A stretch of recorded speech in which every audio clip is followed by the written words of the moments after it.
सबसे पहली जिम्मेदारी है, हमसे सवाल किया जाएगा इनके बारे में। अगर उनकी तालीम, उनकी तरबियत हम सही से नहीं करते तो और आगे चल के वो कुछ नहीं बन पाते तो वो हमें कोसेंगे। आप ये सोचिए कि आपका बच्चा आगे चल के 25 साल के बाद ये सोचे कि यार मेरे बाप ने भी कुछ मुझे बता दिया होता तो आज मैं ये काम नहीं कर रहा होता, कोई टायर नहीं बना रहा होता, कोई पंचर नहीं बना रहा होता, कोई ड्राइवर नहीं होता। अगर उसको ये शूर आएगा तो सोचे काश मेरे बाप ने मुझे पढ़ा दिया होता या मेरे भाई ने मेरी मदद कर दी होती पढ़ने में तो आज मैं किसी ऑफिस में बैठा होता, मैं कुछ कर रहा होता, मैं कहीं तकरीर कर रहा होता, मैं कौम के लिए कुछ खिदमत करता, कुछ दावत का काम करता। तो उसको बड़ा अफसोस होगा कि वो लोग जो मुझे, जिनके हाथ में मेरी तरबियत थी, वो लोग क्या कर रहे थे, उनके दिमाग में क्या था, क्या दिमाग खाली था उनका उस वक्त। आपको इस बात सोचने की ज़रूरत है कि आप अपने बच्चों को समाज के हवाले मत करें, अपनी सकाफत, अपनी तहजीब, अपने आप को जाने कि आप क्या हैं और फिर उस रास्ते पर उनको चलाएं। आप क्या हैं? हम मुसलमान हैं, इंसान हैं। इंसानियत सिखाएं बच्चों को, इस्लाम सिखाएं, अच्छी तहजीब सिखाएं उनको तौर तरीका सिखाएं, सफाई सुथराई सिखाएं। इस्लाम बेसिकली है क्या? ज़िंदगी ही तो है। आप जब भी कोई काम करते हैं तो आपके पास दो ऑप्शन है। हर काम को आप दो तरीके से कर सकते हैं, चाहे तो इस्लामी तरीके से करें और चाहे दुनियावी तरीके से करें। तालीम दे रहे हैं आप, तालीम का मतलब ज़्यादातर लोग समझते हैं कि एक दीनी तालीम है, एक दुनियावी तालीम है। ऐसा नहीं है, दोनों तालीमें एक ही तालीम है। क्या जो आदमी इंजीनियर बनना है उसके ऊपर दीन पढ़ना उसके ऊपर फ़र्ज़ नहीं है?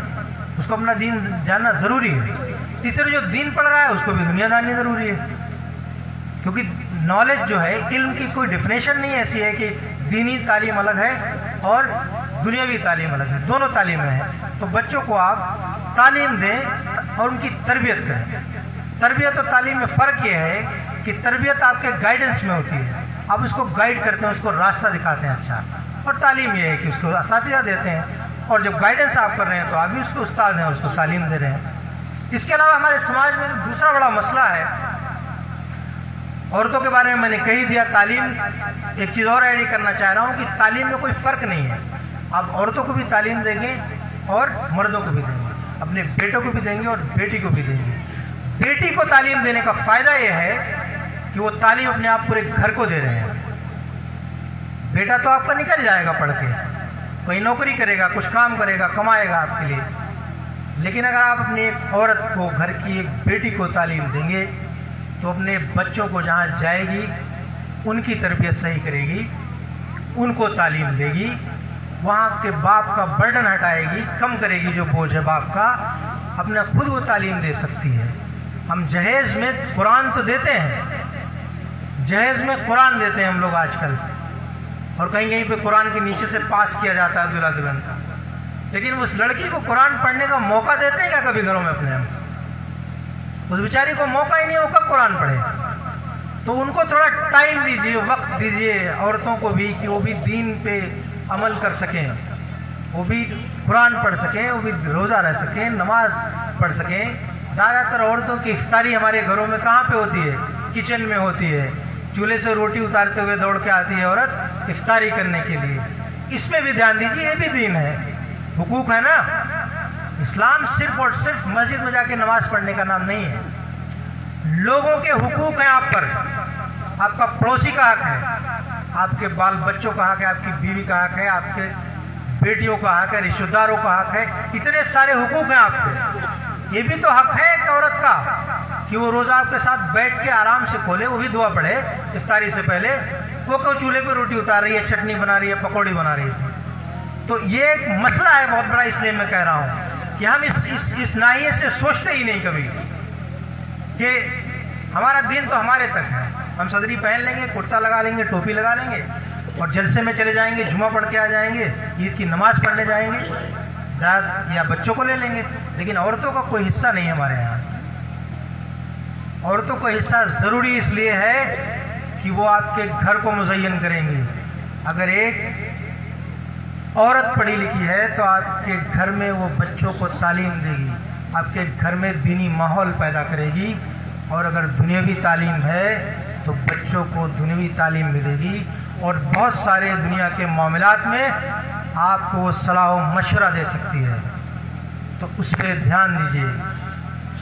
इसके अलावा एक बहुत अहम मसला ये है कि बिजनेस हम तो करते हैं, पैसे बिजनेस में लगाते हैं, अच्छे घर बनाने में लगाते हैं, घर के अंदर अच्छा फर्नीचर लाते हैं, महंगे से महंगा सोफ़ा लाते हैं, प्लास्टर करते हैं, उस पर पेंट लगाते हैं, और उससे ज़्यादा पैसा बचता है तो अच्छे मोबाइल खरीदते हैं, फिर गाड़ियाँ खरीदते हैं, गाड़ी दूसरी आती है उसको बदलते हैं, फिर उससे महंगी वाली खरीदते हैं।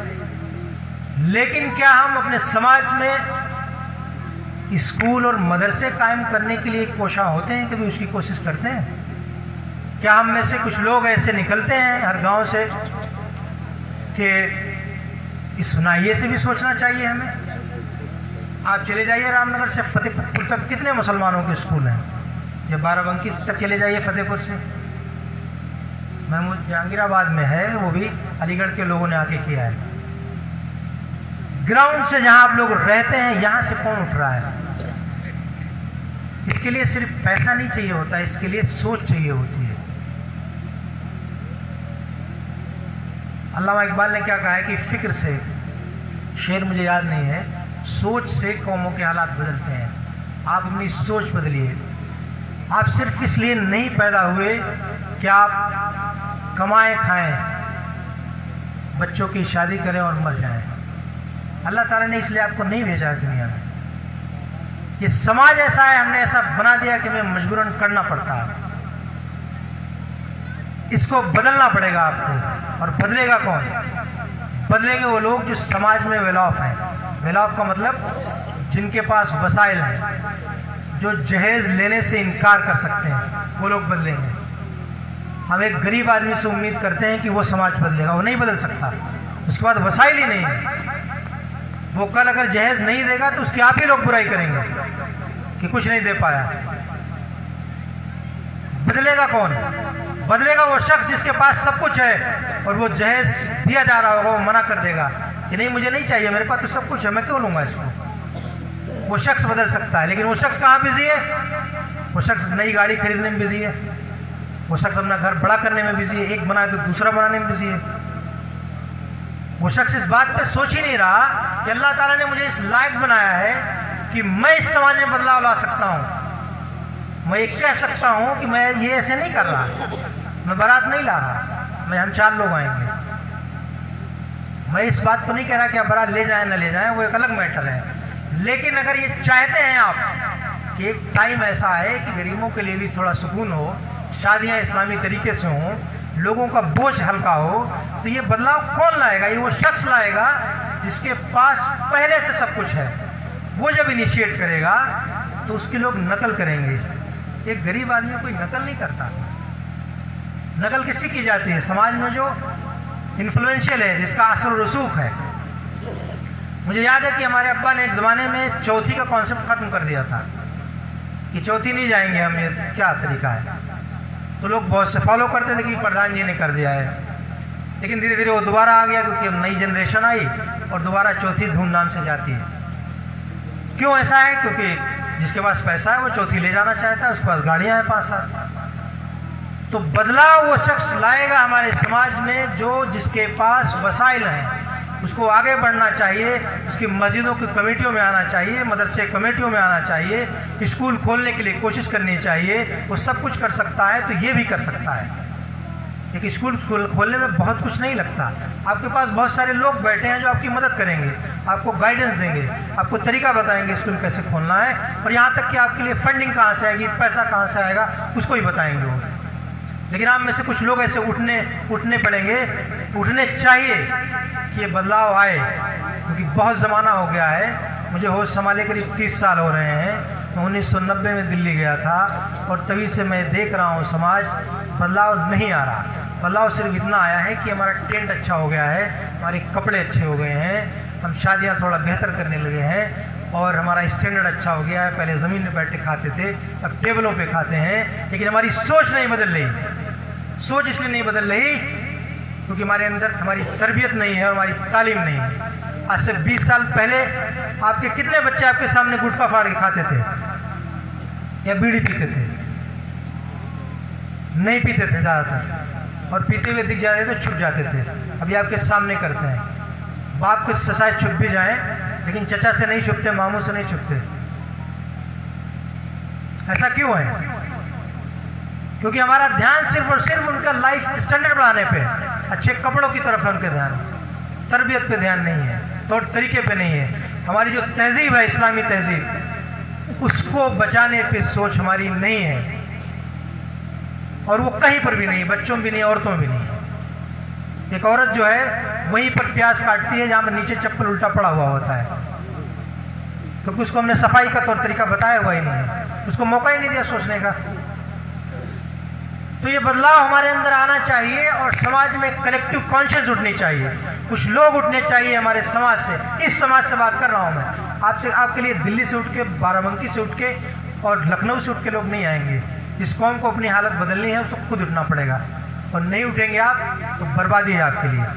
आप एक ऐसे मुल्क में रहते हैं जहाँ पे सब कुछ आपके खिलाफ है, लेकिन उसके बावजूद आप सोच नहीं रहे। मैं जिस गांव में रहता हूँ उस गांव की मस्जिद में अभी तक तो पता नहीं, लेकिन 2 महीने पहले तक एक बल्ब नहीं लगा हुआ है, लेकिन लाइट है वहाँ पे। बल्ब लगा है तो पीछे लगा है।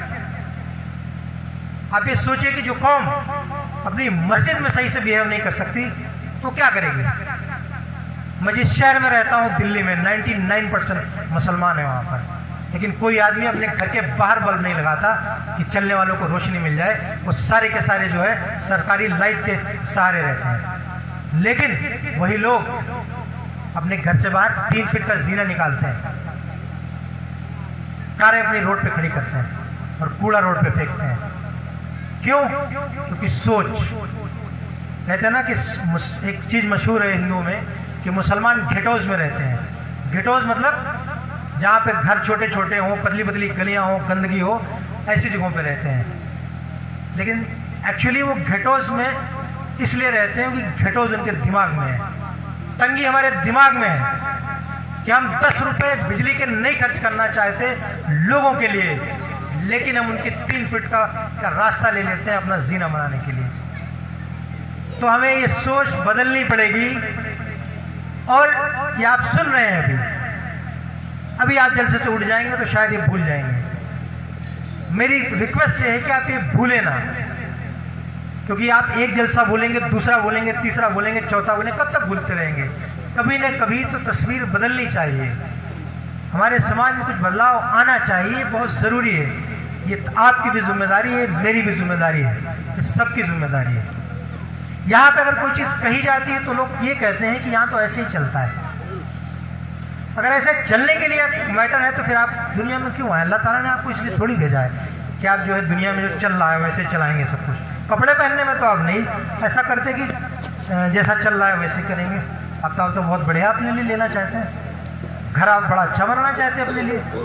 आप कोई तिजारत करते हैं तो आप अपने लिए बेहतर चाहते हैं। वहाँ तो ये नहीं चाहते कि जितना फ़ायदा सब कमाने वैसा मैं कमाऊँ, आप वहाँ तो चाहते हैं कि बहुत अच्छा कमाना है। दीन आपका आपके हर जगह है, हर स्टेप पे है। आप जब सो जाते हैं उसके बाद आपका दिन खत्म हो जाता है, और जब उठते हैं सो करके तो आपका दिन रहता है। बस फर्क ये कि आप ये सोचें कि दिन वहाँ भी है और मस्जिद में भी है।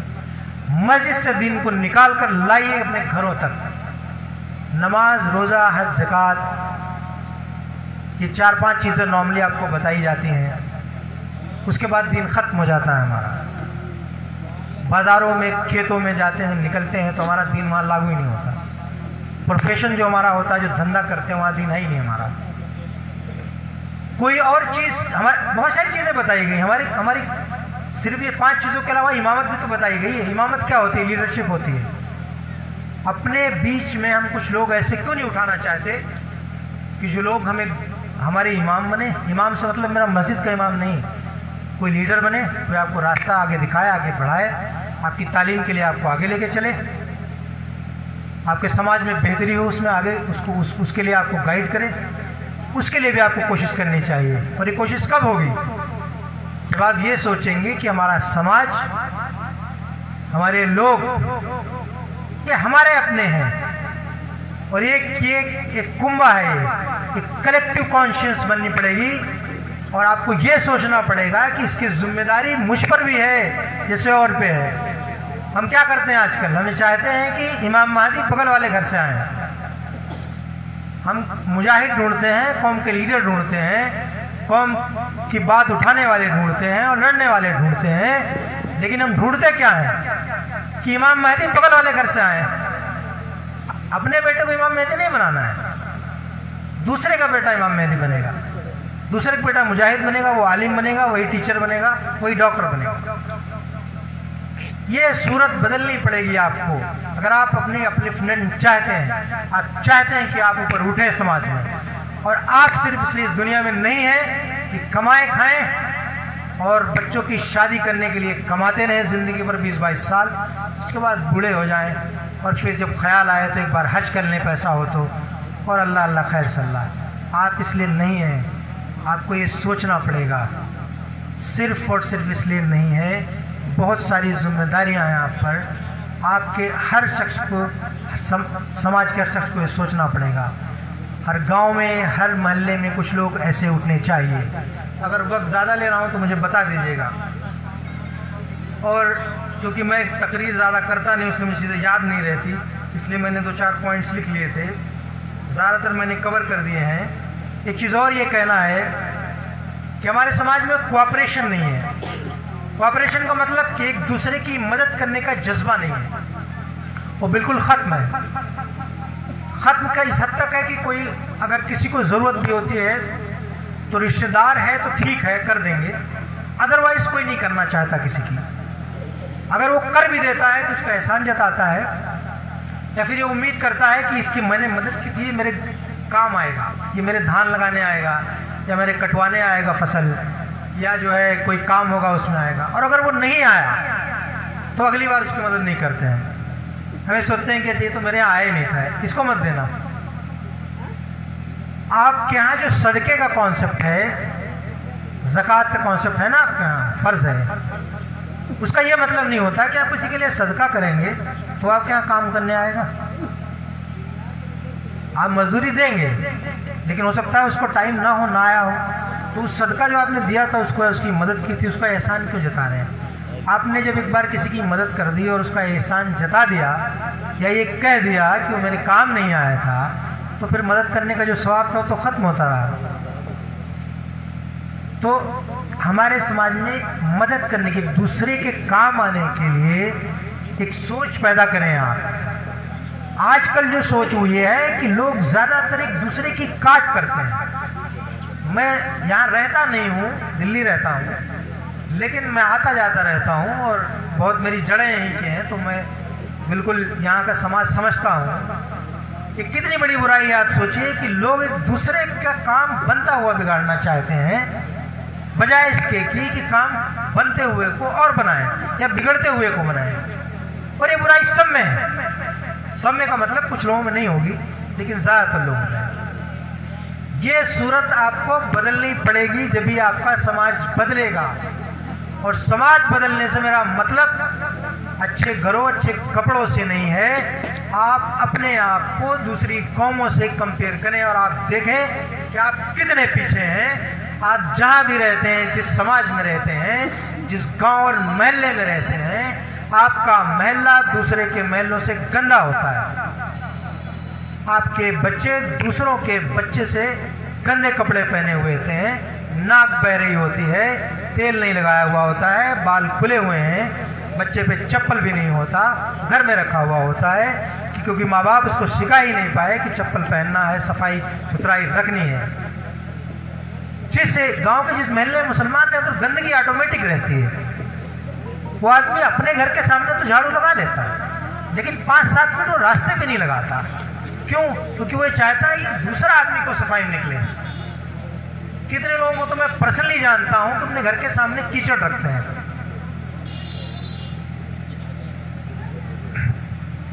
तो क्यों इसलिए रखते हैं कि कोई दूसरा आदमी आराम से ना निकले, मैं भी आराम से नहीं निकल पा रहा हूँ। ठीक है, मुझे हुक्म मिला है कि मैं बात को मुख्तसर करूँ, तो मैं थोड़ा शॉर्ट कर देता हूँ।